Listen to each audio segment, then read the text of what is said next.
Good evening. Today is December 2nd, 2024. I hope everybody is having a good day or has had a good day so far. I want to go back in time 50 years because today was a very important day in my journey 50 years ago today. When I first went to Teague, Texas, in Freestone County, I'm a native of Waco, and the year 1974 was a very eventful year. I was working on my master's degree in church state studies at Baylor University, and had completed my coursework and was writing a thesis on the religious liberties of the Nation of Islam, the black Muslims. I had had a few jobs after completing my coursework at Baylor, but my first professional position, my first really good job. I date the beginning of my career, December 2nd, 1974, which was 50 years ago today. I was 23 at the time. I was living at 1015 Spate near the Baylor campus. That morning, it was a Monday, just like today's a Monday. That day, I went to the program director's office with Department of Public Welfare. It was down on Waco Drive near the river, near the Brazos River. That office is not there anymore. But I went to the program director's office and filled out the new hire paperwork. There was also another new employee, a lady who was working in Marlin, and her husband was pastor of First Presbyterian there.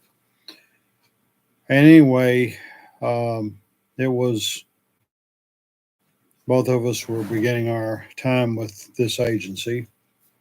And I had never been to Teague before. I got in my car, drove 54 miles from Waco to Teague, and then when I got to Teague, I found my way to the welfare department, and I walked through the door. I said, "I'm Bob Uzzle," and "Oh, you're our new adult worker."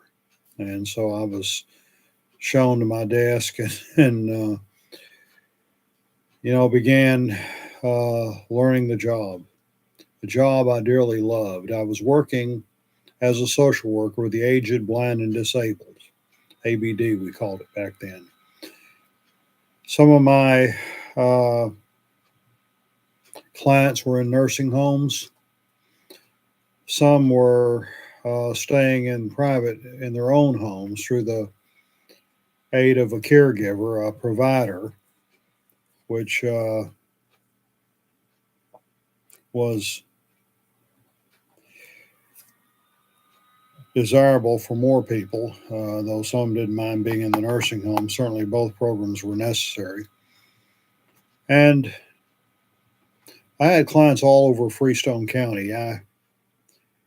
First 6 months there, the caseload I acquired was not in very good shape, so I did everything I could to bring it up to par, working 50 to 60 hours a week, even though I only got paid for 40. Well, I wasn't married at the time. I didn't have a church. The main thing I had going was my job and my thesis. So I stayed busy, and I loved it. Well,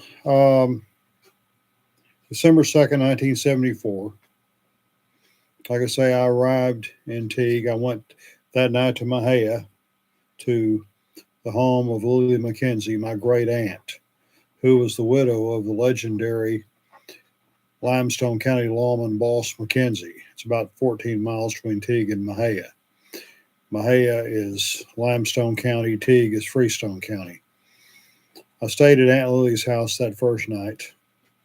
And then the next day I found an apartment at 504 and a half Main Street. And I moved in that next day.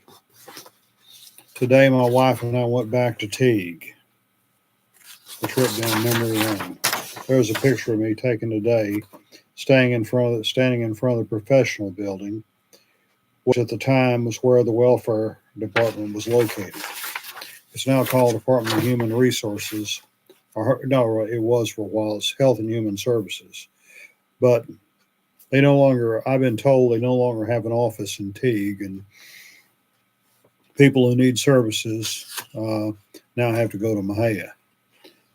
And that December 3rd, I found my apartment. That's what the building looks like. It's in the process of being demolished. That's the apartment where I lived for a little over 2 years. I work with senior citizens primarily, though I had a few younger clients who were disabled. And a lot of them patronized the Teague Senior Citizen Center, then known as the Over 55 Club. And by there today, the lady that is in the picture with me here, named Juanice Holly. We had met her before because she's a member of Grove Island AME Church, which is located between Teague and Mahia, and they're Fernie Richardson. My longtime friend Stanley Johnson is the pastor of that church. I met Stanley for the first time a few months after I'd moved to Teague at a laundromat not far from where I lived. By the way, both my office and my apartment were located on Main Street, just a few blocks apart. And Stanley played football. The football players had come in to wash their clothes in the laundromat. We got to talking, found out we were members of the same denomination. Now, on December 2nd, 1974, I was an active member of St. Mary's Baptist Church in Waco. And Reverend Dewey Pinckney was the pastor. That following Sunday, December 8th, I told him I had moved to Teague, and he was taking it back a minute. And I told him, well, I'm still going to come to church here because I'm going to be here on weekends working on my thesis. I had gone, say I moved in December 3rd, and then on December 8th, after church, I went and got the stuff out of my apartment. I didn't have near as much stuff to move as I do now.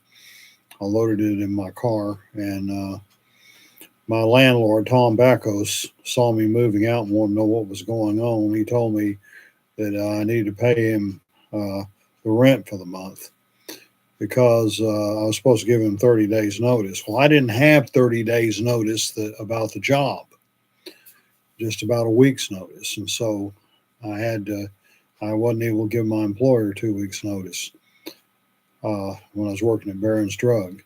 But it was a great time. And my late roommate, Mike Contreras, and I used to joke about the extraordinary lengths Bacos would go to collect rent. My friend Larkin Roster, who had rented from him a few months earlier, had said, a few years earlier, rather, one time he was eating in a restaurant and Bacos came up to the table and asked him for his rent money right then and there in front of his friends. But I said he wanted me to pay December rent, and Larkin said, I'm surprised he didn't want you to pay January rent. But anyway, we had a lot of fun over that. But I moved to Teague, and active then as now. Picture today taken in front of Boggy Lodge number 739, right across the street from my apartment. And by the way, this cat, my mother-in-law got this, I think, at a garage sale. I visited that lodge in the 70s, and I visited it last year. After I retired to Fairfield, I hope to visit it some more. While we were in Teague, my wife and I had lunch at Cookie's Place. And we are. Ran into Walter Durham, her second cousin. As both are descendants from the African Gabi, the patriarch of the Durhams of Fairfield, the family I wrote the book about. But anyway, had a good lunch and good visit. Walter is a good guy, and we also visited with my mother-in-law in Fairfield, and we got our land surveyed a few years ago, and now got it cleared as we head toward retirement in 2026 and moving back to Fairfield. We're coming full circle. Well, on December 2nd, 1974, what else was going on in the world? In Ethiopia, Eritrean nationalists bombed the Addis Ababa City Hall and the Webby Shebeli Hotel. I may be mispronouncing it. The ruling Derg Revolutionary Council used the bombings as a pretext for hardened repression against former members of the regime of Emperor Haile Selassie. The Soviet Union launched Soyuz 16 spacecraft into orbit in order to test the systems for the Apollo-Soyuz flight scheduled for July 1975. In the wake of Watergate scandal, the resurrection of former President Richard Nixon, Whittier College, Nixon's alma mater, agreed to accept and administer the assets of the Richard M. Nixon Foundation, which would disband with plans to build Nixon's presidential library put on hold.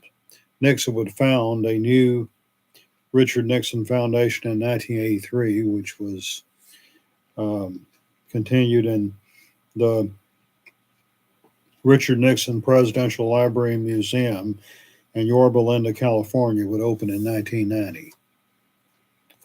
On December 2nd, 1974,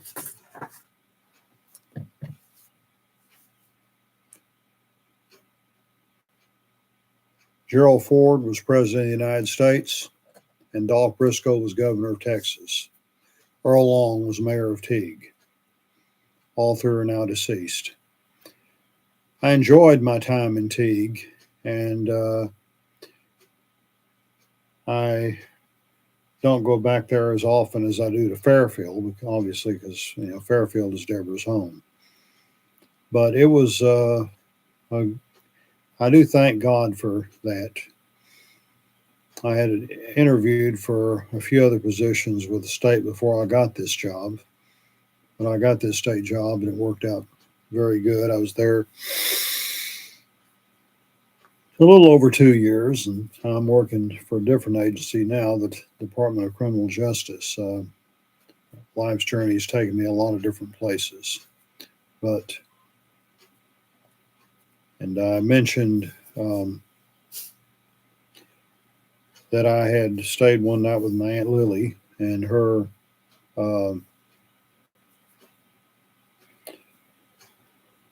husband, Boss McKenzie, died in 1955. I was